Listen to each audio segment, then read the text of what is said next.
যেহেতু বাইদেউৰ বিয়া আৰু বিয়া উপলক্ষে যেহেতু আয়োজন বৰ্তমান খুব সুন্দৰকৈ চলি আছে আৰু আমাৰ যিবিলাক মাটিৰ ঘৰ আছে মাটিৰ ঘৰত ৰং কৰিবৰ কাৰণে সেইফালে দেখিছে চূল আৰু যিটো কালাৰ সেউজীয়া কালাৰ গ্ৰীণ কালাৰ সেইটো মিক্স আপ কৰা গৈ আছে এইটো আজিকালি এইবিলাক মানে বস্তু প্ৰায় ৰেয়াৰ আজিকালি নোহোৱা হৈছে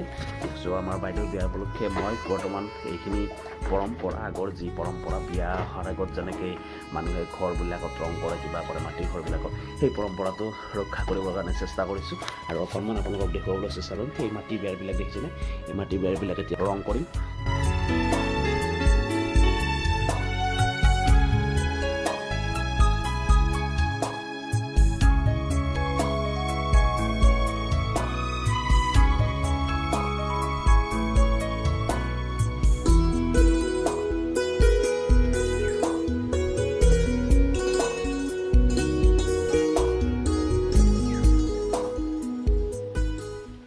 বিয়াৰ প্ৰতিটো আপডেট আপোনালোকে পাই থাকিব দেখুৱাই যাম চাই থাকিব ধন্যবাদ